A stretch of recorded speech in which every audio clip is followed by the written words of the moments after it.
Hi hello, ഇന്നൊരു താളിയായിട്ടാണ് കേട്ടോ വരുന്നത്. എപ്പോഴും ഒന്നുമില്ലെങ്കിലും വല്ലപ്പോഴും ഒരു താളി നല്ലതാണ്.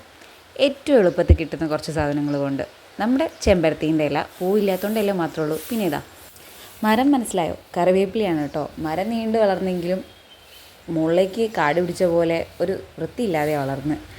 പണ്ട് നല്ല തഴച്ച് വളർന്ന മരമാണ് കേട്ടോ. ഇപ്പോൾ അതാ ശോഷിച്ചുകൊണ്ടിരിക്കുന്നു. അങ്ങനെ അതിൽ നിന്ന് 2 തണ്ട് പൊട്ടിച്ചപ്പോഴാണ് ഇതാ ഒരു വിരുദ്ധന്. നിങ്ങൾ കാണുന്നുണ്ടോ ഗൈസ്? മണ്ണാച്ചനാണ്. അങ്ങനെ അതിനെയും തട്ടിക്കളഞ്ഞ് നമ്മൾ 2 തണ്ട് കറിവേപ്പില എടുത്ത് പാത്രത്തിലേക്ക് ഇട്ടു. ദെൻ നെക്സ്റ്റ് നമുക്ക് തൊട്ടടുത്ത് തന്നെ നമുക്ക് പേരക്കയുണ്ട്. പേരക്കയുടെ ഒരു 2-3 തണ്ട്, ഒരു 2-3 ഇല മതി കേട്ടോ. 2-3 ഇല പേരക്ക, 2-3 ഇല തണ്ട് കറിവേപ്പില, ഒരു 5-6 ഇല ചെമ്പരത്തിയും. പിന്നെ നമുക്ക് വേണ്ടത് ഇയാളെയാണ്. റോസാപ്പൂ അല്ല കേട്ടോ, തുളസി.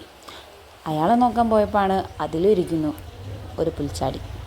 അങ്ങനെ തുളസി ഇലയും പറിച്ച് മൊത്തം ബാക്കിയുള്ള എല്ലാം കൂടി പാത്രത്തിലിട്ട് കഴുകിയിട്ട് മിക്സിയിലിട്ട് നന്നായിട്ടൊന്ന് പേസ്റ്റാക്കി അടിച്ചെടുത്തു. ഇത് കൈ കൊണ്ടാക്കിയാൽ മതി. പിന്നെ അത്രയും നേരം നമ്മളിങ്ങനെ കൈ കൊണ്ടാക്കേണ്ടതെന്നുള്ളൊരു മടി കൊണ്ട് മിക്സിയിലെടുത്ത് വേഗം ഒന്ന് ഒരു 2 കറക്ക് നല്ല തിക്ക് കൺസിസ്റ്റൻസിയിൽ കിട്ടും. നമ്മൾ കൈ കൊണ്ടാക്കുന്നതിനേക്കാളും എനിക്ക് എന്തുകൊണ്ടും എഫക്റ്റീവായിട്ട് തോന്നിയത് ഇങ്ങനെ ഈ ഒരു മിക്സിയിലിട്ട് അരച്ചെടുക്കുന്നത്. കുറച്ചേ ഉണ്ടാവുള്ളൂ, പക്ഷേ ഞാനത് തലയോട്ടിയിൽ മാത്രമേ അപ്ലൈ ചെയ്യാറുള്ളൂ. കാരണം എൻ്റെ ഡ്രൈ ഹെയറാണ്. ഇത് തലയോട്ടിയിൽ വയ്ക്കുമ്പോൾ തലയ്ക്കൊരു തണുപ്പും ഒരു സ്മെല്ലും ഒക്കെയാണ്. നല്ലൊരു സ്മെല്ലാണ് ഇതിന്.